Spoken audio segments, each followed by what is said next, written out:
परम शांति। सभी का स्वागत है, परम परम स्वागत है हमारी बापूजी की इस यूट्यूब चैनल बापूजी दशरथ भाई पटेल में। मैं हूं अनंत और आज हमारे साथ है डॉक्टर अंजिता जी, जो कि आई है छत्तीसगढ़ से। होम्योपैथी डॉक्टर है, एमडी है, और आज उनसे हम बहुत सारे आध्यात्मिक क्वेश्चन पूछने वाले हैं जो कि हमारे मन, बुद्धि, संस्कार और आत्मा से जुड़े हुए हैं और ये दवाइयों से जुड़े हुए हैं। तो आज उनको पूरा हम उनसे समझेंगे कि होम्योपैथी मेडिसिन क्या है और कैसे वो कार्य करती है, इनके फाउंडर कौन है, कि इन्होंने ये क्यों बनाया और इससे हमें क्या लाभ मिल सकता है। तो बहुत बहुत स्वागत है आपका। परम शांति। परम शांति भाई जी। सबसे पहले मैं बापू जी को सादर कोटि चरण स्पर्श, ब्रह्मा माँ जी को सादर कोटि चरण स्पर्श, नीरू माँ जी को सादर कोटि चरण स्पर्श, और यहाँ इनवाइट करने के लिए अनंत भाई जी का बहुत बहुत धन्यवाद। हमें बहुत लाभ है आपके ये नॉलेज से, क्योंकि दुनिया ये ढूंढ रही है, समझना चाहते हैं लोग कि रियल में आध्यात्म का और होम्योपैथी का क्या कनेक्शन है। तो ढेर सारी बातें होने वाली है, पूरा पॉडकास्ट देखिएगा, एक से एक क्वेश्चन के जवाब एकदम बढ़िया मिलेंगे। तो पहला ही क्वेश्चन ये है कि पहले तो फाउंडर इनके कौन है, होम्योपैथी कैसे आई और पर्पस क्या था इसको बाहर लाने का, और चलिए इसके बाद फिर पूछता हूँ करके। इसके फाउंडर थे डॉक्टर फ्रेडरिक सैमुअल हैनीमैन। ये जर्मनी के डॉक्टर थे। लगभग 300 साल हो रहे हैं होम्योपैथी का आविष्कार हैनीमैन सर ने ही किया था। और हैनीमैन सर जो हैं बहुत ज्ञानी डॉक्टर थे, बहुत विद्वान डॉक्टर थे।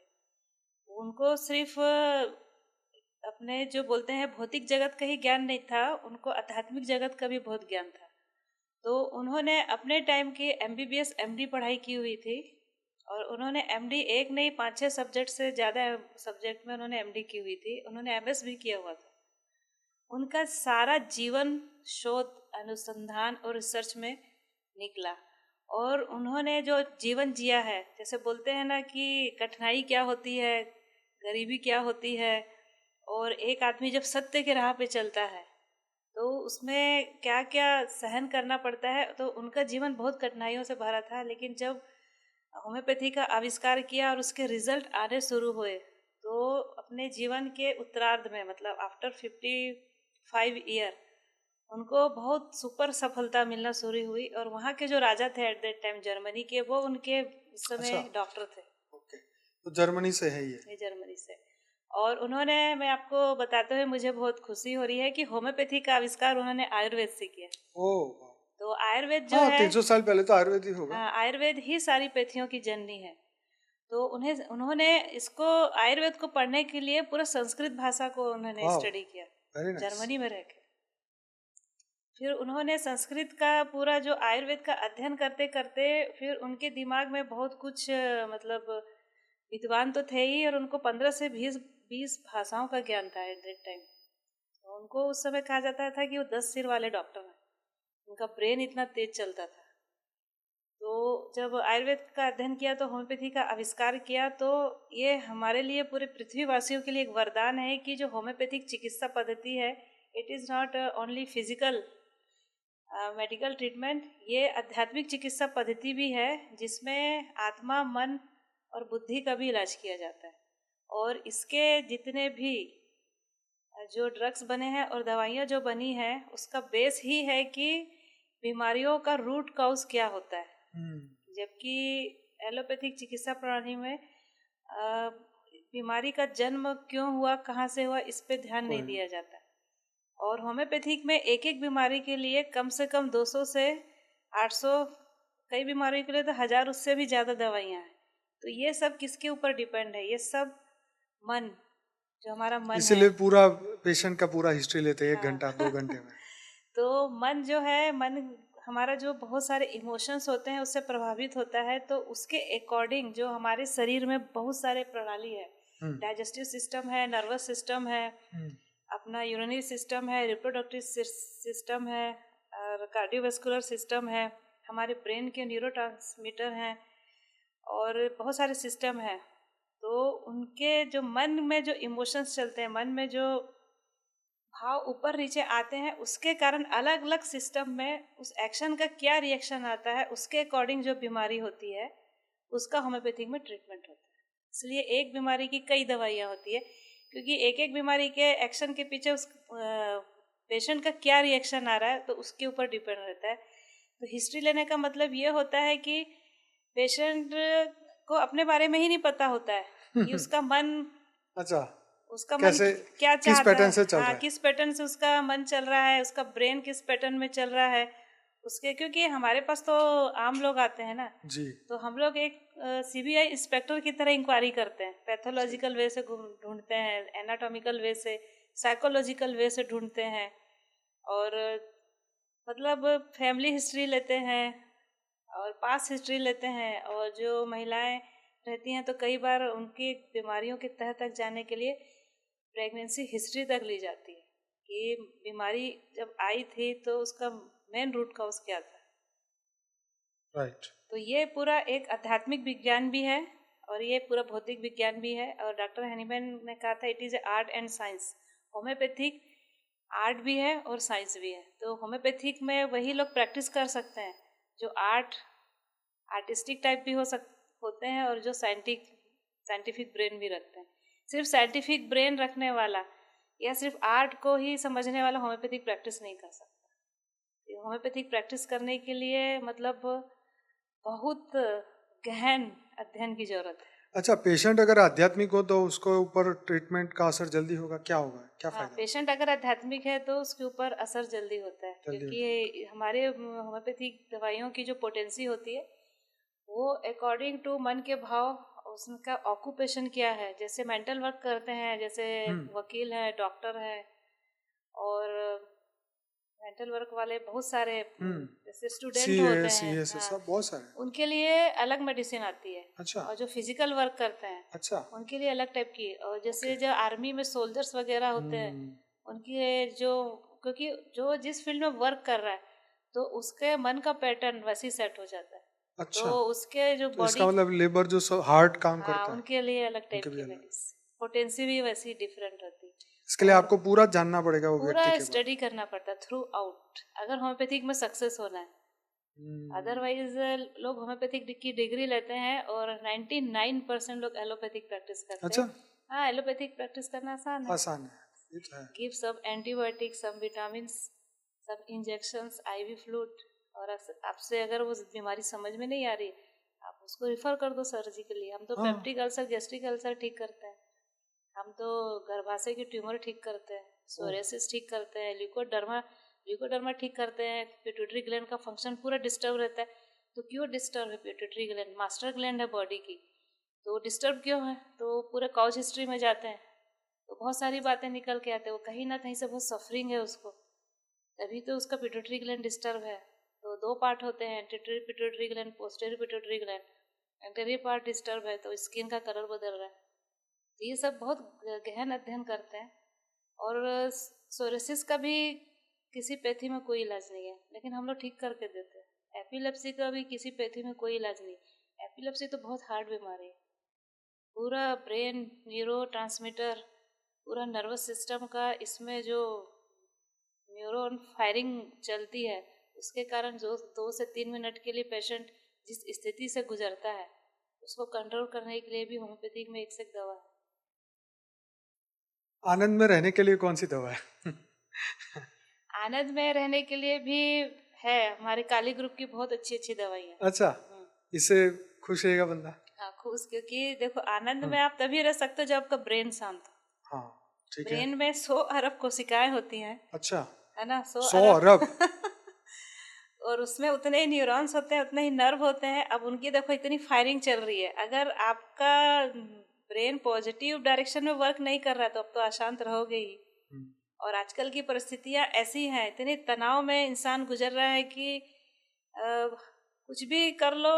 अभी का जो लाइफ स्टाइल है वो इतना बिगड़ा हुआ है, उसके लिए भी मतलब एक जिम्मेदारी लोगों की खुद की है कि प्रकृति के साथ नहीं चलते।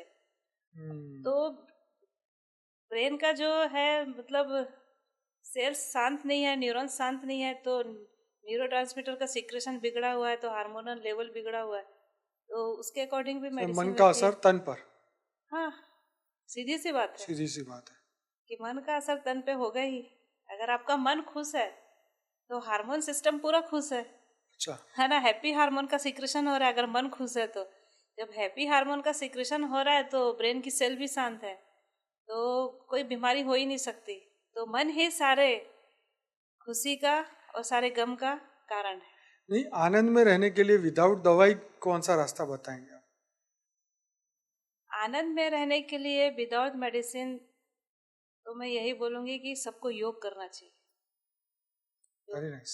है ना, योग वैसे ही जरूरी है हमारे लिए जैसे जीने के लिए योग से ऑक्सीजन। किस तरीके से आप समझा पाएंगे कि मन और ब्रेन में क्या शांति, किस तरीके से साइंटिफिक क्या होता है? साइंटिफिक वे बहुत बड़ा है और बहुत डीप थेरेपी है। ओह। अगर हम योग करते हैं तो अभी मैंने बताया कि ब्रेन में कितने नर्व होते हैं, 100 अरब से ज्यादा नर्व होते हैं। अब वो नर्व का फंक्शन चल रहा है तो एक क्या ब्रेन में क्या क्रिएट हो रहा है, एक इलेक्ट्रोमैग्नेटिक फील्ड क्रिएट हो रहा है।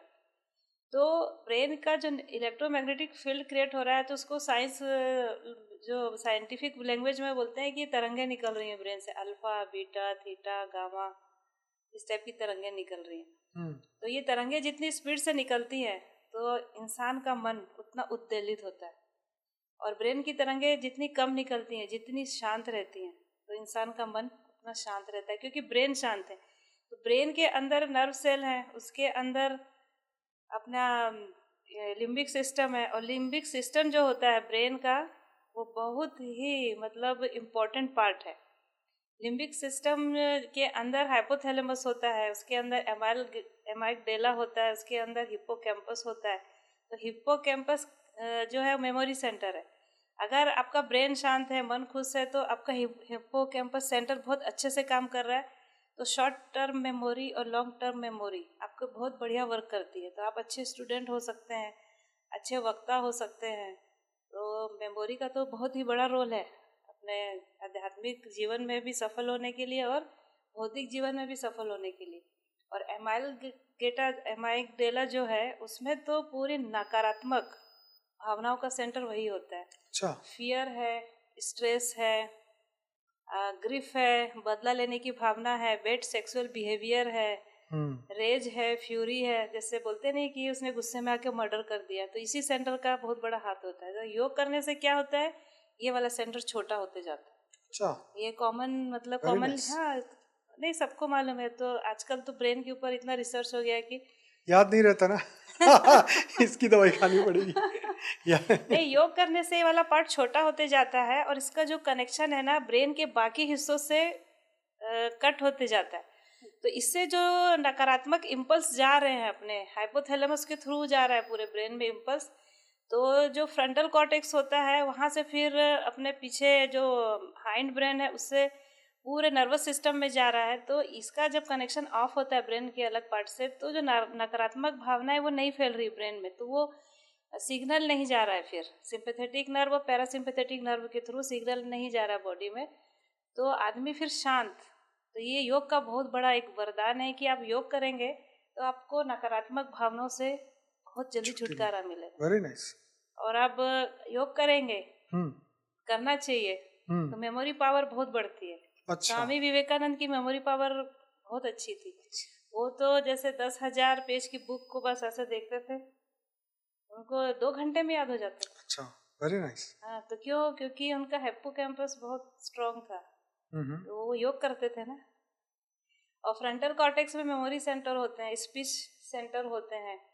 तो वो सेंटर क्या होते हैं, उनका आपसी कनेक्शन बहुत अच्छा होता है। आप कहीं भी किसी भी फील्ड में आप वर्क करने जा रहे हैं तो आपका स्पीच सेंटर अच्छा होना चाहिए, मेमोरी सेंटर अच्छा होना चाहिए।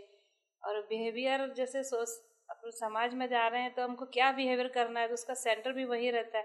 मतलब फ्रंटल कॉर्टेक्स में बहुत सारे सेंटर रहते हैं, तो वो सेंटर्स जो होते हैं वो भी बहुत सुपर एक्टिव होते हैं। तो फटाफट डिसीजन लेने की पावर, और विपरीत परिस्थितियों में भागता नहीं है इंसान। योग करने वाला जो इंसान होता है ना, वो भागने वालों में से नहीं होता है। उसके ब्रेन में इतनी कैपेसिटी आ जाती है डिसीजन लेने की कि वो या तो उस विपरीत परिस्थितियों में एकदम शांत रहेगा या उससे निकलने का रास्ता ढूंढ लेगा।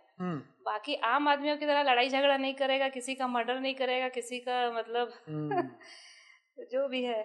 आतंकवादियों को ये दवाई हाँ, खिलाते हैं, आतंकवादियों को दवाई दिमाग ठिकाने पे आ नहीं, जाए। योग कराना चाहिए, पर योग योग कर योग नहीं करेंगे ना, है हम्म। कि नहीं? तो योग करने का सबसे बड़ा फायदा यह है कि पूरे ब्रेन के फंक्शन जो है वो हार्मोनिक वे में आते हैं, और 45 टाइप के न्यूरो ट्रांसमीटर होते हैं ब्रेन में, तो उनका ही पूरा रोल है पूरे बॉडी को, और पूरे बॉडी का जो एक एक सिस्टम है उसको कंट्रोल करने का। तो उसमें जो अपन हार्मोन में बोलते हैं ना, जो डोपामाइन है, सीरोटोनिन है, गामा है, ग्लूटामाइन है, और कॉर्टिसोल है, ये एक्चुअली कहाँ से कंट्रोल होते हैं मालूम? ब्रेन के न्यूरोट्रांसमीटर से ही कंट्रोल होते हैं। अगर न्यूरोट्रांसमीटर का सिक्रेशन बैलेंस में चलता रहता है तो हमारे एंडोक्राइन सिस्टम और नर्वस सिस्टम का फंक्शन बहुत सुपर चलता है, और उनका आपसी तालमेल बहुत अच्छा होता है। तो उसके कारण ना मन भी हेल्दी रहता है, ब्रेन भी हेल्दी रहता है, और शरीर भी हेल्दी रहता है। और आप देखिए कि अगर न्यूरोट्रांसमीटर का सिक्रेशन थोड़ा सा भी इधर उधर हुआ, मतलब कि हजारवा हिस्सा भी उसका इधर उधर हुआ, तो पूरा का पूरा बॉडी का फंक्शन डिस्टर्ब हो जाता है। क्योंकि अगर ब्रेन के न्यूरोट्रांसमीटर ज़्यादा सीक्रेट हो रहे हैं तो न्यूरो फायरिंग बोलते हैं, वो हो रहा है, तो उसके कारण क्या होता है, एंडोक्राइन सिस्टम में जो न्यूरो सिक्रेशन चल रहे हैं, हार्मोनल सिक्रेशन चल रहे हैं, वो या तो कम उनका सिक्रेशन होगा या फिर उनका ज़्यादा सिक्रेशन होगा। अगर वहाँ डिस्टर्बेंस आया है तो नर्वस सिस्टम भी डिस्टर्ब होता है, और ये दोनों सिस्टम डिस्टर्ब हुए ब्रेन के न्यूरोट्रांसमीटर के डिस्टरबेंस से, तो आप समझिए कि आपके बॉडी के सारे सिस्टम पटरी से उतर जाएंगे। तो योग का हमारे ब्रेन पे और ब्रेन के सेल के फंक्शन में बहुत गहरा प्रभाव पड़ता है। क्या आप ऐसे ऐसे रोगी का उदाहरण दे सकते हैं जिसने आध्यात्मिक उपचार और होम्योपैथी के माध्यम से महत्वपूर्ण सुधार देखा हो? बहुत सारे केसेस हमने देखे हैं कि हमने होम्योपैथिक उपचार भी किया हम्म। और आध्यात्मिक उपचार किया। क्वेश्चन क्या है कि दोनों के बीच का? मतलब आध्यात्मिक उपचार और होम्योपैथी के माध्यम से महत्वपूर्ण सुधार देखा हो, दोनों को साथ में करने से मतलब।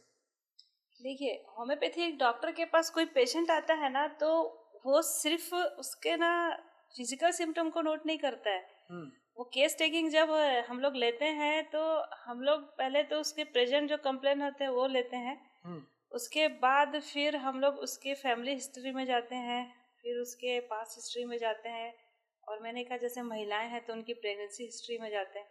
हम्म। तो हम लोग उनके ऑक्यूपेशन में भी जाते हैं, आप करते क्या हो, हम लोग ये फाइंड आउट करने का मतलब कोशिश करते हैं कि उसके घर का वातावरण कैसा है, जी। उसके जहाँ वो ऑफिस में वर्क कर रहा है तो वो ऑफिस के वातावरण कैसा है। तो हम लोग ये फाइंड आउट करने का कोशिश करते हैं सबसे पहले कि इसको जो बीमारी आई है वो आई कहाँ से। तो जैसे आजकल तो घर में बहुत सारे प्रॉब्लम्स होते हैं, तो हम लोग जो इतनी लंबी चौड़ी हिस्ट्री जो लेते हैं ना, उसका कारण यही रहता है कि एक बार में फर्स्ट टाइम में कोई भी पेशेंट डॉक्टर को अपना सच नहीं फैमिली, बताते। सच क्यों बताएगा अपने कि मेरी फैमिली में मेरी वाइफ से लड़ाई हो रहा, कोई हस्बैंड नहीं बोले, सही है। है ना? सही है। या कोई भी ये नहीं बोलेगा मेरे बॉस से मेरा लफड़ा है, हाँ हाँ। क्योंकि फियर रहता है। या कोई भी बहू नहीं तो बोलेगी इस कि फियर से भी प्रॉब्लम हो सकता है। बिल्कुल, कोई बहू मेरे को थोड़ी पहली बार में आके बताएगी कि मेरी सास मेरे साथ ऐसा करती है। मेरे पास ब्रेन के कई केसेस आए थे, तो एक केस बहुत ही मतलब क्रिटिकल था, और उसने टाइम वेस्ट किया मेरे साथ। मैं उसका हिस्ट्री लेते रही, फर्स्ट सिटिंग, दूसरी सिटिंग, तीसरी सिटिंग। तो उसको ब्रेन ट्यूमर था, ब्रेन में कैंसर था लेफ्ट साइड, और वो लड़की बहुत बड़े घर की थी, उसने लव मैरिज किया हुआ था। तो जहाँ वो आई थी अपने हस्बैंड के साथ जिस घर में, तो चूंकि लव मैरिज था और ससुराल में वो एक इकलौता ही लड़का था, तो उसकी सास ने उसको एकदम स्ट्रिक्टली बोल दिया था कि आप किचन का काम नहीं करोगे क्योंकि हम तुम्हारे हाथ का बना खाना नहीं खाएंगे। और भी बहुत सारी बातें ऐसी थी कि, तो मुझे बहुत बाद में पता चला कि हर husband also not good by nature, by character. तो अब हम हिस्ट्री ले रहे हैं कि इसको ब्रेन ट्यूमर हुआ है, तो भाई इतनी यंग है, 23 साल की है, एक उसका छोटा सा बच्चा है, तो इस एज में ब्रेन कैंसर नहीं होता है, क्योंकि ये एज ऐसी होती है कि आदमी खुश अच्छा। रहता है सही बात है है। ना? यंग एज है, अभी इस एज में क्यों कैंसर होगा? हम्म। कैंसर तो इतनी घातक बीमारी है कि वो या तो बुढ़ापे में हो सकता है, या आपने कोई ऐसे ड्रग्स बहुत लंबे समय तक लिए हों पहले किसी बीमारी के लिए जिसका साइड इफेक्ट हुआ हो। तो अपने कई पैथियों में बोलते हैं कि कैंसर जो होता है वो ऐसा हो ही जाता है, तो कॉमन चीज़ है, तो हम लोग होम्योपैथिक में नहीं मानते। हम लोग इसका भी हम लोग कारण ढूंढते हैं। तो वो कारण उसका ये था कि मन से बहुत दुखी थी, और वो मायके वापस जा नहीं सकती है क्योंकि लव मैरिज है। हस्बैंड को कुछ बोल नहीं सकती, इकलौता है, सास से लड़ नहीं सकती। तो आप उसके मन की परिस्थिति सोचिए, फ्रस्ट्रेशन निकाल नहीं सकते, फ्रस्ट्रेशन वो निकाल नहीं पाई, और डीप घुट घुट के जीना पड़ेगा। सप्रेशन और डीप इंसल्ट फीलिंग, क्योंकि सास भी इंसल्ट कर रही है and husband is also not care for her. तो एक सब था उसका, फ्रस्ट्रेशन, डिप्रेशन, सब, मतलब एवरीथिंग। और उसने कई बार वो ऐसे बोलती थी कि मेरा मन करता है सुसाइड करने का, लेकिन उसने कभी खुल के नहीं बताई सारी परिस्थितियों को। तो हम जो है, जो हमारा दवाई जिस गोल तक पहुंचना था कि हमको जो रेमेडी उसको देनी थी, उसने बताया ही नहीं अंत तक ये सारी सिचुएशन। तो हम दूसरी मेडिसिन देते रह गए। फिर लास्ट स्टेज में उसको कैंसर हॉस्पिटल में भर्ती किया, पर हम कोई भी डॉक्टर उसको बचा नहीं पाया। मतलब इतनी कम एज में, 23 साल की उम्र में वो चली। और एट दैट टाइम वो थोड़ा सा हम लोग का बात मान नहीं रही थी कि आप योग करो, मेडिटेशन करो। तो योग करने से जो उसके ब्रेन के जो पूरे नेगेटिव न्यूरोट्रांसमीटर का सिक्रेशन चल रहा था वो बंद हो जाता। तो आई होप उसका मतलब वापस वो रिटर्न क्योर में रिवर्स हो सकता है, रिवर्स हो सकती थी। कोई भी बीमारी रिवर्स हाँ, हो सकती है। हाँ रिवर्स हो सकती है, लेकिन पेशेंट की इच्छा शक्ति होनी चाहिए। अगर पेशेंट में इच्छा शक्ति नहीं है कि मुझे ठीक होना है, तो दुनिया का कोई भी डॉक्टर उसको नहीं बचा सकता। ये तो सच है। अभी किसी इंसान ने मान ही लिया है कि मैं ठीक हो ही नहीं सकता तो मैं तो उसको अमृत भी पिलाऊंगी तो वो नहीं, क्योंकि मन के भावनाओं से ही सब चलता है। अगर विश्वास नहीं है मन को कि मुझे ये दवाई से फायदा होगा, तो आप उसकी दुनिया की सर्वश्रेष्ठ दवाई भी पिला दो, वो ठीक नहीं हो सकता। साधु संत के भस्म से क्यों लोग ठीक हो जाते हैं? मिट्टी उठा के दे देते हैं, ऐसी भस्म उठा के देते, लोगों को विश्वास होता है संत ने दिया है, तो वो भस्मी काम नहीं करती है, लोगों का विश्वास काम करता है, प्लेसिबो। और हम लोग होम्योपैथी में प्लेसिबो भी देते हैं। तो मन का विश्वास बहुत बड़ी ताकत होती है। तो मन का विश्वास बहुत बड़ी ताकत होती है। अगर मन में इच्छा शक्ति है और विश्वास है, तो मन अपने आप ही बॉडी को हील कर लेता है। ब्रेन जो है अपने आप को बॉडी को हील कर लेता है। इम्यून सिस्टम खुद ही एंटीबॉडीज प्रिपेयर कर लेता है कैंसर के सेल से लड़ने के लिए, सोरियासिस के सेल से लड़ने के लिए। इसके लिए अपने अंदर एक आत्मबल की बहुत जरूरत है, और वो आत्मबल योग से आएगा। हाँ, इसी से रिलेटेड क्वेश्चन है कि कर्म और आत्मा की शुद्धि का कोई स्थान है इसमें? होम्योपैथी के सिद्धांत में कर्म और आत्मा पे की ही जा शुद्धि रही थी। हाँ, मैं भूल गई थी, क्योंकि ये ना इतना ब्रॉड सब्जेक्ट है ना, हम लोग किसी एक में बोलना शुरू।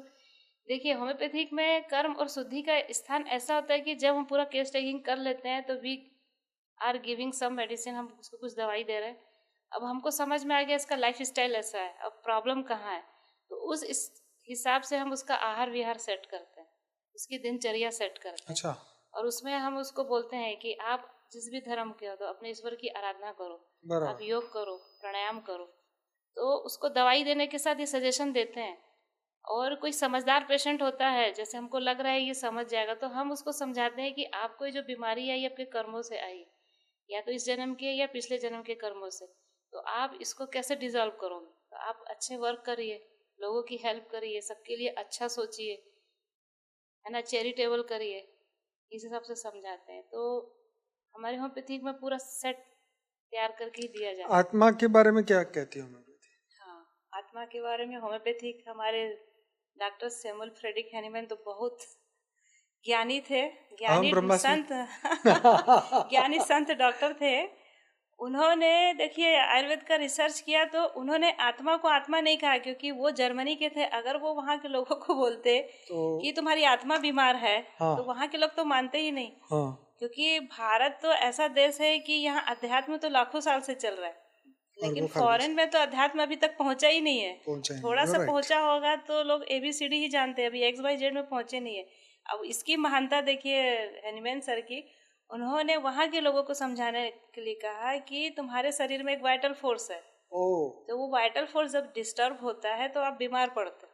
अच्छा, आत्मा को वाइटल फोर्स। हाँ, उन्होंने आत्मा को वाइटल फोर्स कहा। ओके चलो ठीक है, फिर तो वाइटल फोर्स डिस्टर्ब है मतलब आत्मा आपकी अच्छा डिस्टर्ब अच्छा है, अच्छा, तो वो ओके। है बीमार है, ऐसा उन्होंने वाइटल फोर्स ही कहा, उन्होंने आत्मा नहीं कहा। तो और क्या क्या कहा वाइटल फोर्स के बारे में, वो भी थोड़ा समझाइए। वाइटल फोर्स के बारे में उन्होंने यही कहा कि जब वाइटल फोर्स डिस्टर्ब होता है किसी भी कारण से, चाहे वो बाहरी कारण हो, चाहे वो आंतरिक कारण हो, चाहे आपके मतलब किसी रिश्तेदार की डेथ हो गई है तब भी वाइटल फोर्स शोक डिस्टर्ब में होता है, डेथ हो गई। शॉक के कारण।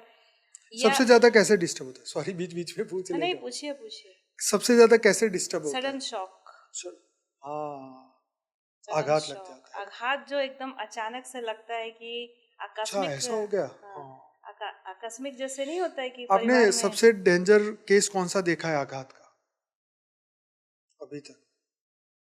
आघात का डेंजर केस तो मैंने देखा था कि मेरी एक पेशेंट आई थी, बोली कि मेरी मम्मी बोल नहीं पा रही है, वो बेड पे सोई हुई है। तो मैं वो एकदम दौड़ती हुई आई थी, तो मैं फिर उसको देखने गई थी तो उन्होंने प्राण त्याग चुके थे। तो मैंने उससे कहा कि आपकी मम्मी अब नहीं है, अभी आप सबको बुलाओ और इनकी अंत्येष्टि की तैयारी करो। वो पेशेंट मतलब पेशेंट ही बोलूँगी अब, वो आज तक संभल नहीं पाया। अच्छा, सडन शॉक कि मेरी मम्मी अचानक कैसे चली तो गई। आत्मा में ऐसा मतलब अगर स्पिरिचुअलिटी के एस्पेक्ट से हाँ, सोचे, वो स्पिरिचुअल में थे ही नहीं ना। नहीं मतलब इसको समझना हो अध्यात्म में, मतलब ऐसा क्या हुआ होगा जो इतना बड़ा शौक लगा, तो कौन सी ऐसी भावना हर्ट हो गई, एक डर पैदा हो गया कि अब मेरा क्या होगा, ऐसा हुआ होगा नहीं, उसकी देखिए मन की आपको स्थिति के हिसाब से? अटैचमेंट, उसको अपनी माँ से बहुत ज्यादा अटैचमेंट था और वो अचानक ही चली गई इस दुनिया से। तो आघात का मतलब ये होता है कि आपके जो ब्रेन के जो पार्ट जो काम कर रहे हैं, बहुत सारे पार्ट, जैसे हाइपोथैलेमस वर्क कर रहा है, आपका लिम्बिक सिस्टम वर्क कर रहा है, एकदम से सडन शॉक लगता है तो जो न्यूरोट्रांसमीटर नॉर्मल वे में सीक्रेट वो एकदम से सप्रेस हो जाता है। उसके कारण क्या होता है, जो हार्मोन्स, इंडोक्राइन से जो हार्मोन पूरे शरीर को बैलेंस करके रखे होते हैं, सीरोटोनिन का लेवल एकदम से गिर जाता है, डोपामाइन का लेवल एकदम से गिर जाता है, कोर्टिसोल का लेवल एकदम हाई हो जाता है, उससे जो तनाव का हार्मोन निकलता है इंडोक्राइन 6 वो बढ़ जाता है। तो उस स्थिति में क्या होता है कि सडन शॉक, पूरा न्यूरोट्रांसमीटर डिस्टर्ब है, पूरा हार्मोन, तो वो रो भी नहीं पाता है। तो रोना बहुत जरूरी है। इसलिए मारते हैं शायद ऐसा, हाँ, या गुस्सा करते हैं ऐसा? हाँ, रोना बहुत जरूरी है। रोने से क्या होता है, अंदर का डिप्रेशन, फ्रस्ट्रेशन, शॉक वाली जो स्थिति है वो बाहर निकलती ऐसा है। क्यों होता है? अभी बताया ना मैंने, भावना व्यक्त पूरे, करना, हाँ, पूरे भावनाओं को व्यक्त करने वाले व्यक्त करना, हार्मोन भी सप्रेस हो। तो रोना अच्छा होगा, हाँ, रोना अच्छा माना, रोना चाहिए। रोना चाहिए। हाँ, स्त्रियों को भी रोना चाहिए और पुरुषों को भी रोना चाहिए, और दहाड़े मार मार के रोना चाहिए। हमारे अच्छा समाज में पुरुषों को अगर किसी ने अच्छा, लड़के को, इसीलिए हाँ, अब मेरे को कुछ कनेक्ट हो रहा है। जैसे हमारे गांव में किसी के यहाँ पे डेथ हो गई है, जैसे किसी की घर वाला मर गया, तो जो घरवाली है तो उसको रुलाने के लिए गांव से लोग आके स्पेशल रुलाते हैं शायद। जरूरी है क्योंकि जरूर। पूरा जो ब्रेन का जो सिस्टम और आपका नर्वस सिस्टम और इंडोक्राइन सिस्टम जो फेलियर की तरफ जा रहा है, कार्डियोवैस्कुलर सिस्टम, हार्ट बहुत डिस्टर्ब होता है उस समय। हार्ट मतलब आघात ब्रेन से होता हुआ सीधा हार्ट में जाता है, तो उसमें बहुत सारे ना कॉम्प्लिकेशन आने की संभावना रहती है कि वो पागल हो सकता है। अच्छा, तो उससे बचाने के लिए रुलाना चाहिए। इसीलिए मैं क्या, अभी तो रोके गए हैं, फिर आया, फिर रोने लगे हैं, फिर आया, और वो तो दूर से ही रोते रोते आई, रोते रोते आते, फिर उसको भी रुलाते हैं। नहीं, हमारे इंडिया में ये हम्म, ठीक है ठीक है। और होना चाहिए, रोना चाहिए। मुझे आज पहली बार ही पता चला, मैं कितने सालों से सोचता ये था कोई पता नहीं क्या बहादुरी का सिस्टम। काम नहीं है कि आपके सामने इतनी बड़ी घटना घट गई आप रो नहीं रहे हो। अच्छा। ये बॉडी का नॉर्मल ओ। कैरेक्टर नहीं है, अच्छा। रोना चाहिए। और ये जैसे कुछ हो गई बहुत बड़ी घटना, आपको गुस्सा भी करना चाहिए, अच्छा। इससे आपका बॉडी का सिस्टम ठीक रहता है। ओके। मैंने बोला ना, अगर आप गुस्सा भी सप्रेस करोगे तो बहुत सारी बीमारी होगी। अच्छा। अगर आपने वीपिंग को भी अपने आप को रोक लिया, आप रो नहीं पा रहे, तो बहुत सारी बीमारी होगी। इसमें कई लोग तो जाके सुसाइड भी कर लेते हैं ना।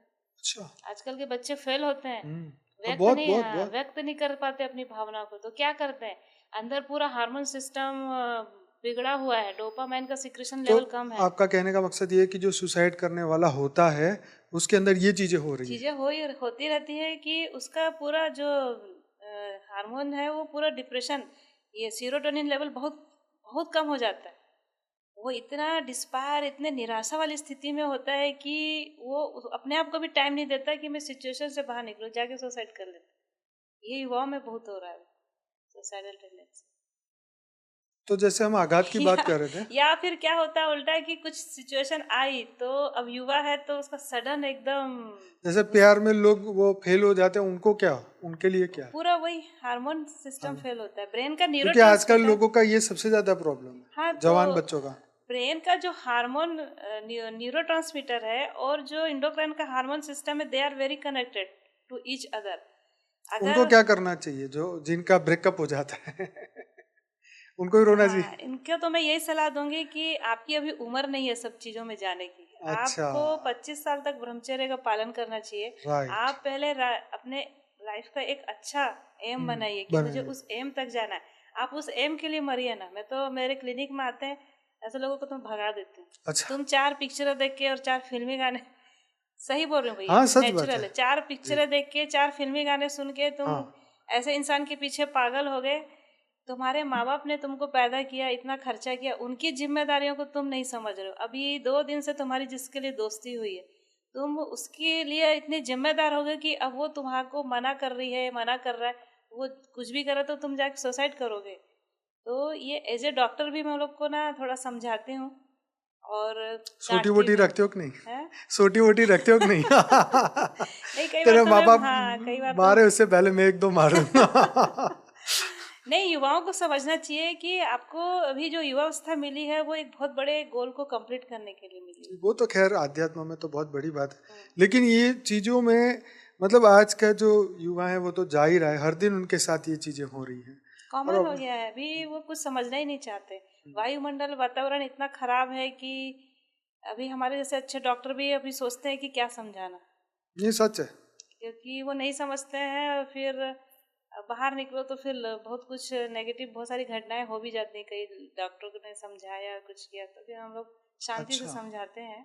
नहीं, आप नहीं, अभी का युवा वर्ग को आप नहीं समझाते, संस्कारों की बहुत कमी है। वो रील आती है ना कि इन लोगों के लिए तुम पानी छोड़ के जाना चाहते हो, इन लोगों के लिए हवा शुद्ध रखने चाहते हो। ये तो अभी मरे के कल मरे कोई फर्क नहीं पड़ता है। नहीं, ये सही बात है। ये दुनिया अभी देख के कभी तो ऐसा ही लगता ये है। पूरा दुनिया अभी, चलिए, तो हम एज ए डॉक्टर पॉजिटिव ही बोलना चाहिए। हाँ, नहीं नहीं वो तो सही है, यू आर राइट। पर ये बात, क्योंकि हम तो रियलिटी है, आध्यात्म की बात बट कि करते हैं, अभी बहुत सोसाइटी में नेगेटिविटी बहुत है। और उसको इस चीज को क्या है, पेरेंट्स भी नहीं रोक रोक पाते हैं, तो फिर डॉक्टर पेरेंट्स कैसे इसलिए नहीं रोकेंगे? रोक पाते क्योंकि वो खुद ही मतलब बच्चों को बचपन से मतलब संस्कार दे के नहीं रखते, वो खुद ही डिसिप्लिन में नहीं रहते हैं। और अभी मैं तो सोचती हूँ पेरेंट्स बच्चों को बाहर पढ़ने भेजते ही क्यों हैं? हाँ, भाई, जो बच्चा पढ़ना चाहता है ना, वो अपने शहर सिटी में रह के भी पढ़ाई कर सकता है। यू आर तो राइट। पेरेंट्स लोग की भी गलती है कि उन्होंने इतने बड़े बड़े जो अपना क्या बोलते हैं बच्चों को बाहर भेज के ड्रीम्स, हाँ, बनाए रहते हैं, हमारा बच्चा डॉक्टरी कर ले, इंजीनियर कर ले, 2 लाख की नौकरी, 1.5 लाख की नौकरी। उस सब चक्कर में बच्चे का जो एक नैतिक चरित्र डेवलप होना चाहिए, एक मेंटल कैरेक्टर जो डेवलप होना चाहिए, वो पूरा खत्म हो जाता है। अच्छा डॉक्टर, ये जैसे किसी को कोई पेशेंट को बीमारी है तो उसको सीधा मुंह पे नहीं बोलते, उसका कारण क्या है? वो इसलिए नहीं बोलते कि हम लोग साइकोलॉजी डॉक्टर भी होते हैं ना। हम्म। अभी मैं, जैसे कि अभी एक पेशेंट आया, हम्म। अब वो उसको है कि मुझे सोरेसिस है। अभी हम लोग उसको ना एकदम से नहीं बोलते कि ये 2 महीने में ठीक हो जाएगा, क्योंकि सोरेसिस को ठीक होने में 3 साल लगते हैं। वो क्या बीमारी होती है? स्किन की जो अपर लेयर होती है वो, उसमें इतनी ड्राइनेस होती है कि वो क्रैक होके अच्छा। फट जाती है और वो उसी के जैसा उड़ती है। ओके। और ये जो क्रैक्स होते हैं वो पूरे बॉडी में जब फैल जाते हैं तो उससे ब्लीडिंग होती है, बहुत घातक बीमारी होती अच्छा। है। अब वो ऐसे ही बहुत थका हुआ है अपनी बीमारी से, और वो होम्योपैथिक में तो सबसे लास्ट में आएगा ना। अच्छा, बराबर। पहले तो वो एलोपैथिक ट्राई करेगा, फिर आयुर्वेदिक ट्राई करेगा। जब उसको बोल दिया जाता है सब तरफ से कि आप ठीक नहीं हो सकते, तो हमारी क्लिनिक में आता है, तो हमारे होम्योपैथिक में पहले हम लोग साइकोलॉजी पहले पढ़ते हैं। सॉरी, क्या ऐसा भी आपने कहा ना कि आप ठीक नहीं हो सकते, क्या इसका भी इलाज है? हर चीज का इलाज है होम्योपैथी में, कोई भी बीमारी? होम्योपैथिक में हर चीज का इलाज है, ओके। क्योंकि हम उसको पॉजिटिव अफर्मेशन देते हैं। और कई बार क्या होता है मालूम, ऐसे ऐसे पेशेंट आ जाते हैं मतलब जिनको कोई मतलब कोई बीमारी नहीं होती है, पर उनको वहम होता है अच्छा, कि वहम मुझे, का इलाज है। हाँ तो वो इतना आते हैं तो हम लोग लेते हैं उसका लंबा चौड़ा हिस्ट्री, हम उसको दवाई नहीं देते, हम उसको प्लेसिबो दे के भेज देते हैं। इसको खाना दिन में 1 बार 2 बार 3 बार, हफ्ते भर में आके बोलता है हाँ मैडम मैं ठीक हो गई। अच्छा, ये इसकी कौन सी गोली होती है प्लेसिबो की, हमें भी प्लेसिबो बताइए। ऐसी प्लेन वो होती है, मिल्क टेबलेट होती है, उसमें अच्छा, दवाई नहीं डाली जाती। अच्छा, मिल्क ले। तो उसको हम लोग उसको देते हैं। अच्छा, अब वहम का तो कोई इलाज नहीं है, लेकिन सही। वो आया है डॉक्टर के पास, अब मैं उसको ये बोल के भेज दूं कि भाई तेरे को कोई बीमारी नहीं है, तो वो सोसाइटी में जाके क्या बोलेगा, अच्छी डॉक्टर नहीं, इसमें गई इसको थी तो तो समझ ही नहीं आती हाँ इसको मेरे कुछ को समझ कोई में तो समझता ही दवाई नहीं। नहीं दी इसने मेरे को। आजकल ज्यादातर ये बोलते हैं, किसी डॉक्टर को मेरी बीमारी समझ नहीं आती। अरे भाई, तू समझ से बाहर है। जैसे पेप्टिक अल्सर के पेशेंट आते हैं तो वो बहुत जगह से घूम फिर के आ रहते हैं, मेरे पास तो आते हैं बेंगलोर के बड़े बड़े हॉस्पिटल में एडमिट होके। अच्छा, पेप्टिक अल्सर, गैस्ट्रिक अल्सर, तो वो क्यों आते हैं भाग के मेरे पास, क्योंकि वहाँ उनको बोल दिया जाता है कि अब आप बोलोगे कि आपके पेट में दर्द है तो आपका ऑपरेशन कर देंगे। अच्छा। तो वो बड़े बड़े बिजनेसमैन होते हैं, तो वो आते हैं, तो मुझे मालूम है कि बिजनेसमैन जो होता है वो, हम लोग केस टेकिंग करते हैं तो भले ना बताए कि मैं कितने एंजाइटी में रहता हूँ, मैं कितने डिप्रेस, क्योंकि इतना लंबा चौड़ा कारोबार है उसका, तो उसको बचा के रखना है। और उसने जो इतना हाई लेवल मेंटेन किया हुआ है, तो उस हाई लेवल को भी उसको क्या मेंटेन करके रखना है, तो उसको 24 आवर्स काम करना रहता है। 24 आवर्स उसको ये लगा रहता है कि यहाँ पे ये घाटा ना हो जाए, यहाँ पे उस एंजाइटी के कारण गैस्ट्रिक अल्सर और पेप्टिक अल्सर होता है। ये एलोपैथिक डॉक्टर नहीं मानते हैं, तो वो कभी फर्स्ट स्टेज में रहता है, वो उसमें नहीं आता रिपोर्ट में, लेकिन पेशेंट को तो पेट में दर्द हो रहा है ना, जलन तो हो रही, तो एलोपैथिक डॉक्टर बोल देते हैं आपको कोई बीमारी नहीं है, आपको वहम है। तो उसका फिर वो आता है, तो फिर हम लोग उसका ट्रीटमेंट करके ठीक कर देते हैं, क्योंकि हमको साइकोलॉजी पता है, साइकोलॉजी पता है, और उसका क्या एक्शन का रिएक्शन उसके एलिमेंट्री सिस्टम में आ रहा है करके हम उसको दवाई पकड़ाते हैं, वो ठीक हो जाता है 1 महीने। तो एक्शन का रिएक्शन जो आता है वो बहुत इम्पोर्टेंट है होम्योपैथी में, कि कई बीमारी जो होती है एक सिचुएशन में, जैसे कि अभी मैंने बताया था कि एक ऑफिस में अगर 10 लोग काम कर रहे हैं, बॉस ने डांटा, तो वो एक्शन का रिएक्शन 10 लोगों में अलग अलग तरह से आता है। अभी बताया था जैसे एक घर में जाके चुपचाप बैठ जाएगा, उसको इंसल्ट फीलिंग हो रही है, उसको पेट में दर्द होगा, तो वो एलोपैथी डॉक्टर के पास जाएगा तो पेट दर्द की दवा देगा, लेकिन मेरे पास आएगा तो मैं उसको स्टेफिसेक दे दूँ, क्योंकि उसको इंसल्ट फीलिंग के कारण पेट में दर्द है।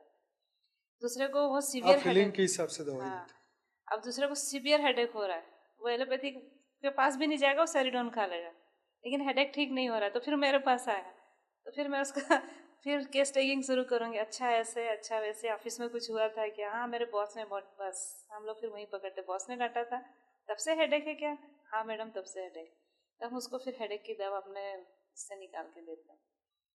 तो फिर तीसरे को है जैसे कि ऑफिस में बॉस ने डांटा तो वो घर में जाके गुस्सा दिखा रहा है, बच्चों को मार रहा है, बीवी को ये कर रहा है, और उसको फिर लूज मोशन हो रहा है, तो फिर वो आके होता है, हम लोग 20 साल से प्रैक्टिस कर रहे हैं, तो हम लोग फिर बहुत बारीकी से छानबीन करते हैं, अच्छा तो इसको गुस्सा इस कारण से आया, तो गुस्से से रिलेटेड होम्योपैथिक में जो मेडिसिन है वो देते हैं।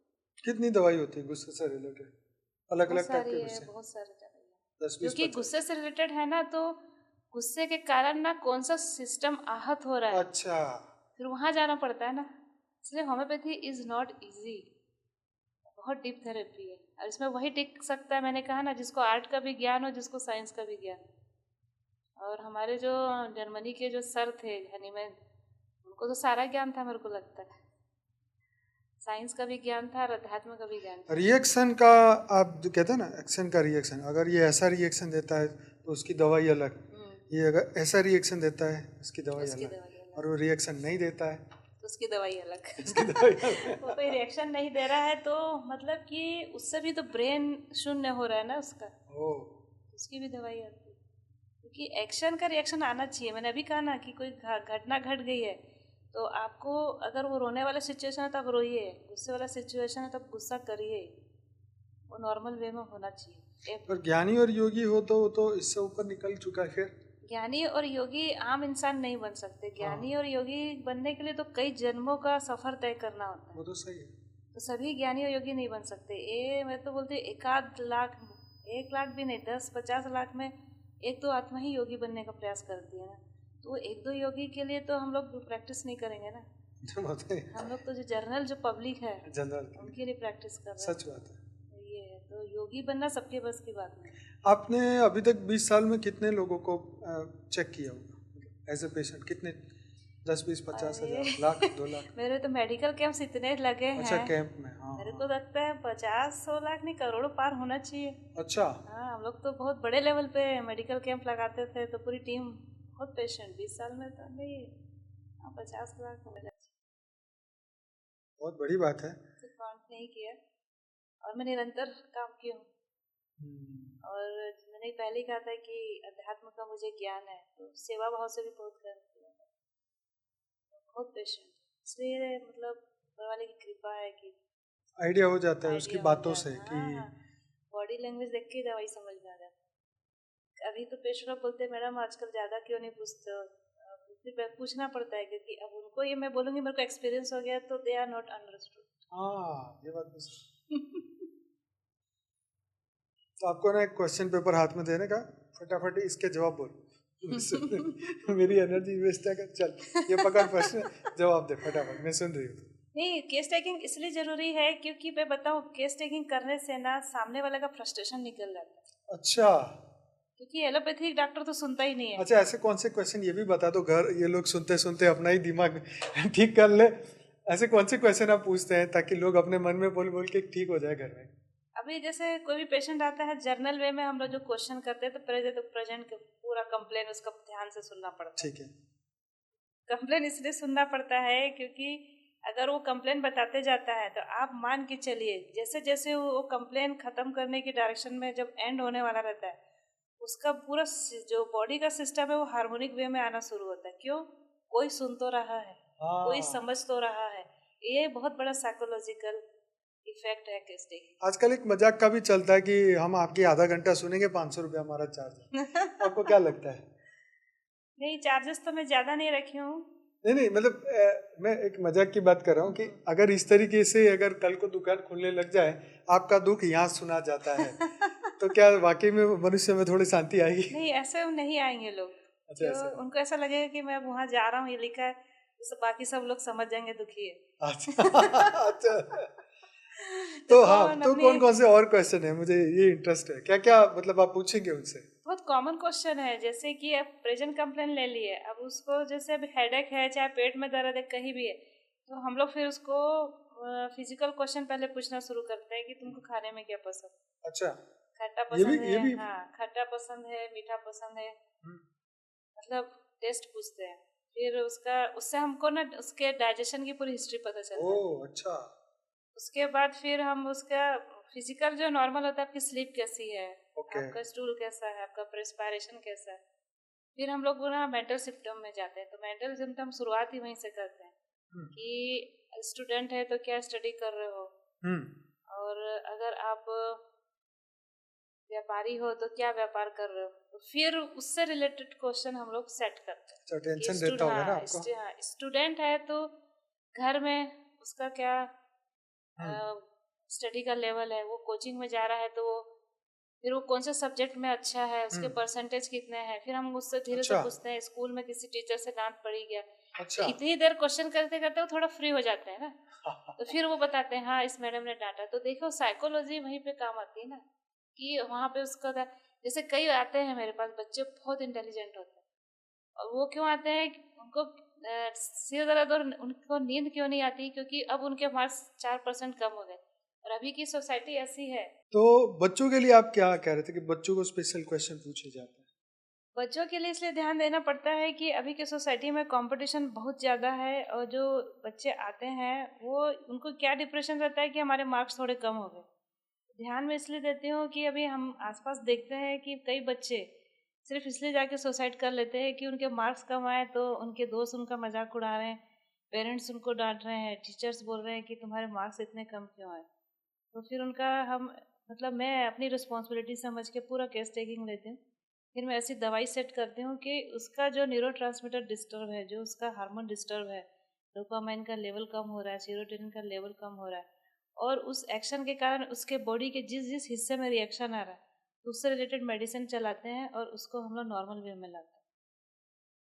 तो ये होम्योपैथिक डॉक्टर की बहुत बड़ी रिस्पॉन्सिबिलिटी होती है। और आप देखेंगे हमारे सोसाइटी में होम्योपैथिक डॉक्टर ही सबसे ज़्यादा अभी जिम्मेदारी से काम कर रहे हैं।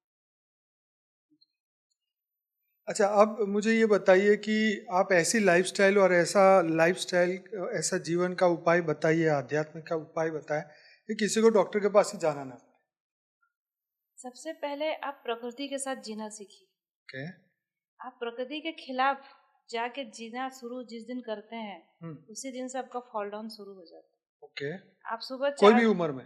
कोई भी उम्र। ओके, ठीक है। आप सुबह प्रकृति के सन जब राइज हो तब उठ जाइए। आप उस समय नहा धो के ईश्वर की आराधना करेंगे, क्योंकि प्रकृति की आराधना ही ईश्वर की आराधना है। क्योंकि ये प्रकृति ही हमें क्या दे रही है, धूप दे रही है, हवा दे रही है, ये पृथ्वी माँ हमें खाने के लिए दे रही है। तो इनका हमको क्या है, थैंक्स बोलना है। तो आप इनको थैंक्स बोलिए या अपने ईश्वर की आराधना करिए। एक ही बात है कि ईश्वर ने ही प्रकृति का निर्माण किया है। तो ईश्वर ने प्रकृति का निर्माण किया है, तो आप जिस भी धर्म के हैं तो आप अपने उन धर्मों के जो भी गॉड हैं उनको मानिए, जो भी गुरु हैं उनको मानिए। तो इससे क्या होता है कि आप प्रकृति के साथ जीना सीखते हैं, तो जो हमारा बॉडी का जो सिस्टम बना है वो उसी हिसाब से बना है। अब आप देखना है कि चमगादड़ का बॉडी का सिस्टम कैसा बना है कि वो रात को चलता है। उल्लू को देखिए, रात को जागता जागता है, दिन को सोता है। लेकिन मनुष्य का जो बॉडी का सिस्टम है वो प्रकृति के हिसाब से बना है। तो आप प्रकृति के हिसाब से जीना सीखिए। आप वो बच्चों को देखो, रात रात भर जागते रहते हैं और दिन होते ही सो जाते हैं। तो उससे हमारे डाइजेस्टिव सिस्टम में, नर्वस सिस्टम में, कार्डियोवास्कुलर सिस्टम में बहुत दुष्प्रभाव पड़ता है। और डाइट, अभी की डाइट बहुत खराब है। अभी आप पिज्ज़ा खा रहे हो, बर्गर खा रहे हो, बाहर का बना हुआ मार्केट पूरा सजा हुआ है। तो आप वहाँ जाके खा रहे हो तो आप अपने डाइजेस्टिव सिस्टम को खराब कर रहे हो। और डाइजेस्टिव सिस्टम खराब हो रहा है मतलब आपका ब्रेन का पूरा फंक्शन डिस्टर्ब चल रहा है। तो आप बाहर की चीज़ें मत खाइए। आप अपने घर में जो नेचुरल आपकी मदर बना रही है उस खाने को खाइए। और सबसे बड़ी चीज़ तो मैं बोलूँगी, मेडिटेशन तो करना चाहिए जो लोग करना नहीं चाहते हैं। मेडिटेशन करने के कितने फ़ायदे होते हैं अभी मैंने शुरू में बता दिए। तो आप मेडिटेशन करिए ना। कम से कम कितने मिनट? आधा घंटा तो करना ही चाहिए, और हो सके तो 1 घंटा। और मैं तो बोलती हूँ स्टडी करने के पहले स्टूडेंट को मेडिटेशन करना चाहिए। जब उसकी brain wave alpha delta range की तरफ जाने लगती है, ब्रेन वेव की रेंज कम होने लगती है, तो वो जब वो जो भी देखेगा, जो भी पढ़ाई करेगा उसको याद हो जाए। अच्छा, ऐसा होता है? हाँ, ऐसा होता है। अरे अभी nice। आपके ब्रेन की फ्रीक्वेंसी इतनी स्पीड में चल रही है, आप इतने उत्तेजित हो, आप पढ़ने बैठे हो, आपको क्या याद होगा? कुछ याद नहीं होगा। सच बात है। तो आप अपना ध्यान करके फिर पढ़ने बैठिए। बापूजी ने भी बताया, आत्म स्वरूप में स्थित होकर पढ़ाई करो, तुमको फटाफट सब याद होगा। तो उसका मतलब ही वही है। आप योग करिए पहले। योग करके आप अपने मन को शांत करिए, अपने ब्रेन को शांत करिए। आपका जो बॉडी का जो सारा सिस्टम एक्साइटेड है बाहर के क्रियाकलापों से, जब वो शांत हो जाता है तब आप स्टडी और अध्ययन करिए। तो आपका वो कैचिंग पावर 1000 गुना, लाख गुना ज़्यादा बढ़ेगा। योग का बहुत बड़ा महत्व है। तो मनोरोग भी इससे ठीक हो जाएगा? मनोरोग भी इससे ठीक होते हैं। मनोरोग होते ही क्यों हैं? मनोरोग होते ही इसलिए क्योंकि आपके ब्रेन का ही तो फंक्शन डिस्टर्ब है ना। अभी मैं पूरे पॉडकास्ट में शुरू से वही बोलते आ रही हूँ कि आपके ब्रेन के न्यूरोट्रांसमीटर डिस्टर्ब है। उसमें जो लिम्बिक सिस्टम है उसके सारे पार्ट्स का फंक्शन डिस्टर्ब है, उसके कारण आपका एंडोक्राइन सिस्टम डिस्टर्ब है। योग करने से इसमें पूरे आपस में एक बैलेंस की स्थापना होती है। अभी पॉडकास्ट के शुरू में बोल दिया कि पूरे ब्रेन के पार्ट में एक आपसी कनेक्शन बहुत अच्छा होता है। उसके कारण क्या होता है, आप अपनी मानसिक बीमारियों से भी बाहर आ सकते हैं। जो वाइटल फोर्स को उन्होंने पावरफुल करने के तरीके बताए? हाँ, वाइटल फोर्स के देखो पावर उन्होंने अपने हिसाब से उस समय बताया था। क्या क्या बताया? उन्होंने अपने समय के हिसाब से बताया था कि आप आहार विहार ठीक रखिए। ओके। आपका खाने का जो आइटम होते हैं सात्विक होना चाहिए, और आपको तनाव से दूर रहना है। आपको ऐसा बहुत ज़्यादा ऐसी जगह में, ऐसे वातावरण में नहीं रहना है जिसके कारण आपका मन विचलित हो रहा है, आपका ब्रेन विचलित हो रहा है, क्योंकि वातावरण का भी बहुत हमारे ऊपर प्रभाव पड़ता है। तो हमारे होम्योपैथिक में इससे विचलित मन को विचलित करने के लिए बहुत सारी मेडिसिन आती है। इसमें एनिमल किंगडम से बनी हुई दवाइयाँ हैं, प्लांट किंगडम से बनी हुई दवाइयाँ हैं, और अपना ये एलिमेंट्स जो 108 प्रकार के एलिमेंट्स होते हैं उससे बनी हुई दवाइयाँ अपनी जगह है, लेकिन अपना प्रयास अपनी जगह है। तो डॉक्टर हैनीमैन ने दोनों को सेट किया कि ये दवाई भी आप खाइए, और हम जो आपको एक दिनचर्या बना के दे रहे हैं, अकॉर्डिंग टू डिजीज होता है दिनचर्या, उसको आप फॉलो करिए तो आप इन सारे प्रॉब्लम से बाहर निकल जाए। राइट।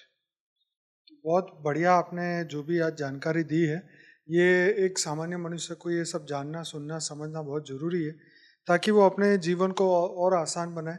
और अंत में अध्यात्म का महत्व भी बता दीजिए, ताकि ये शो हमारा बढ़िया पूरा हो। देखिए, अध्यात्म के बिना हम अपने जीवन की कल्पना कैसे कर सकते हैं? क्योंकि अध्यात्म है इसलिए तो जीवन है। और अभी हम सब ने मतलब कॉमनली होम्योपैथी रीबर्थ में मानते हैं? नहीं, होम्योपैथिक में अभी इतना रीबर्थ में अच्छा, नहीं वो गया। नहीं है, बस ठीक है। ये अभी तक जितने क्वेश्चन के आंसर हैं उसमें है। ये आयुर्वेद में मानते हैं रीबर्थ। हाँ, वो तो है। हाँ, अभी होम्योपैथिक में उतना दूर तक नहीं गए थे, क्योंकि इतने में ही उन्होंने पूरा समेट दिया कि पहले बीमारी ठीक करो, उतना मान लो, तो फिर अपन पुनर्जन्म की भी परिभाषा। तो यही बोल रही मैं कि अध्यात्म के बिना मनुष्य जीवन की कल्पना नहीं की जा सकती। अध्यात्म बहुत बड़ा माध्यम है, हम अपने जीवन को सही ढंग से कैसे जिएं। अगर हम चाहते हैं कि हमारा जीवन मानसिक रोगों से मुक्त हो, शारीरिक रोगों से मुक्त हो, तो हमको सबको योग करना ही चाहिए। और बापूजी के वीडियो सबको सुनना ही चाहिए, क्योंकि अभी पूरे वर्ल्ड में आत्मा क्या है और आत्म स्वरूप में कैसे स्थित होना है कोई नहीं बता रहा है। तो लोगों को एज ए डॉक्टर मैं बताऊंगी, भाई तुम्हारा शरीर अगर चल फिर रहा है तो क्यों चल फिर रहा है, भाई आप वो तो सोचो। एक मृत शरीर को जब आप देखते हो तो हाथ पैर तो हैं ही, आंखें भी तो हैं ही, दिल भी है, वहाँ ब्रेन भी है। तो ऐसी क्या चीज़ उसके शरीर से निकली कि वो शरीर आज खड़ा नहीं हो पा रहा है, मुंह उसका बोल नहीं पा रहा है, वो पलके नहीं झपका पा रहा है। तो ये सोचना चाहिए हर इंसान को कि ऐसी क्या चीज़ थी उसके अंदर जो निकल के चली गई। और कॉमनली हर इंसान अपने मतलब लाइफ में लोगों को मरते हुए देखता है। तो मैं तो इस पॉडकास्ट के जरिए बोलूँगी कि अब इस पर सोचना शुरू करिए कि अगर कोई इंसान मर गया तो ऐसी क्या चीज़ थी उसके अंदर से जो निकल के चली गई, और वो वापस हम नहीं ला सकते इतना भी हम खर्चा करें। तो वो चीज़ आत्मा थी ना। तो आपने उस आत्मा के कल्याण के लिए क्या किया? आप शरीर के पीछे भागते रहे, शरीर की ज़रूरतें पूरी करते रहे, शरीर के साथ जितने घर के रिश्ते नाते थे आप उनकी ज़रूरतें पूरी करते गए। तो वो जो चीज़ निकल के गई, अब वो कहाँ गई? उसका अस्तित्व ऊपर है कि इस ब्रह्मांड में है कि कहाँ? ये तो सोचना चाहिए लोगों को। तो मैं तो सबसे रिक्वेस्ट करूँगी कि बापूजी की सारी वीडियो देखिए, और आप अपनी अंदर आत्मा को एक चांस दीजिए, अपने अंदर झांकने की कोशिश करिए कि हमारे शरीर को जो चलाने वाली जो सत्ता है, जो आत्मा है, वो परमात्मा का अंश है। तो हम उस आत्मा को कैसे अब जाने और कैसे उसकी मुक्ति के लिए कार्य करें। अभी बहुत हो गया कि आपने घर बना लिया, आपने बिजनेस कर लिया, आपने पैसे जमा करिए, आपने अपने बेटे बेटियों के लिए कर लिया, अब आप अपना तो कल्याण करिए। तो अध्यात्म ये नहीं होता है कि आप मंदिर, मस्जिद, चर्च, गुरुद्वारा में घूम रहे हो, आप टीके लगा रहे हो, बड़े बड़े श्लोक पढ़ रहे हो, आप बड़े बड़े पुराण पढ़ रहे हो। अध्यात्म का मतलब सीधा सीधा है कि आपकी अपनी आत्मा का कल्याण के लिए आपने अभी तक क्या किया। सिर्फ एक लाइन में ही अध्यात्म कंप्लीट हो जाता है। आप कौन है, कहाँ से आए हैं और आपको कहाँ जाना है, इस पर विचार करें। बिल्कुल सही है। तो आज हमारे अंजिता बहन डॉक्टर साहब ने इतनी बढ़िया बढ़िया बातें कही हैं, जो कभी होम्योपैथिक डॉक्टर टाइम निकाल के आपको कभी नहीं बात करेंगे। ये बातें नहीं समझाएंगे। तो हमने ये सब समझने की कोशिश की है, ताकि आप भी इस बातों को समझ पाएँ, और ये जब समझेंगे तो अपने जीवन में इसको प्रैक्टिकली उतारेंगे। तो बहुत बहुत हम आपका धन्यवाद करते हैं। और आप भी ऐसे ही इनके ऑलरेडी 1 या 2 वीडियो हमारे बापूजी की चैनल पर ही रखे हुए हैं, तो इस वीडियो के नीचे उनका लिंक भी दे देंगे। ज़रूर से बाकी के वीडियो भी देखिएगा, क्योंकि ये नॉलेज जो है ये आपके जीवन को बहुत आसान बना सकता है, और अध्यात्म में जुड़े बिना तो कोई कल्याण हो ही नहीं सकता है। तो सिंपल सा है, बस ये आप थोड़ा सा सोचिए कि ऐसी क्या चीज थी शरीर से निकल गई, बिल्कुल और बिल्कुल बिल्कुल। वो जो चीज निकल के गई तो वो कहाँ गई, हम्म। उसके अस्तित्व की आप तलाश करना शुरू करिए। बस अध्यात्म वहीं से शुरू होता है। बहुत बढ़िया। हम कौन है, कहाँ से आए हैं, कब से यहाँ पर धरती पर है और जाना कहाँ है, और अंत में ये जीवन और मृत्यु के चक्र से कैसे निकलेंगे, और सबसे लास्ट जवाब कि परमात्मा की प्राप्ति कैसे होगी, है। ये सभी चीज़ों की अल्टीमेट आंसर तो आध्यात्म में ही है। तो ऐसे सभी क्वेश्चनों के जवाब अगर आप ढूंढना चाहते हैं, समझना चाहते हैं, तो हमारे इस चैनल को सब्सक्राइब करिए। और डेली रात को 10 से 11 में लाइव मेडिटेशन कराता हूँ। और अगर मॉर्निंग में करना चाहते हैं सुबह 5:30 से 6:30 बजे, तो परम शांति मोटिवेशन एंड मेडिटेशन की हमारी मेडिटेशन की चैनल है, उस पर जरूर से जुड़िए साक्षी के साथ। तो आप सभी दिव्य आत्माओं का बहुत बहुत धन्यवाद। अगर वीडियो अच्छा लगा है तो लाइक करिए, कमेंट करिए, शेयर करिए और ज़्यादा से ज़्यादा दुनिया तक पहुंचाने की कोशिश करिए, क्योंकि ये नॉलेज ही बहुत ही पावरफुल है और इससे बहुत लोगों का जीवन बदल सकता है। तो आप सभी का दिल से धन्यवाद पूरा वीडियो देखने के लिए। बहन जी आपका बहुत बहुत धन्यवाद। आपको भी बहुत बहुत धन्यवाद। बेहद की बेहद की परम परम शांति। बेहद की परम महाशांति। की परम शांति सोचो, बोलो परम शांति। Join us daily for our morning live meditation, Monday to Saturday, 5:30 to 6:30 a.m. Join us daily for live meditation, 10 p.m. to 11 p.m. on YouTube Live. Subscribe now. Website www.paramshanti.org. Email us anant@paramshanti.org. Like, share, subscribe. Join today. बेहद की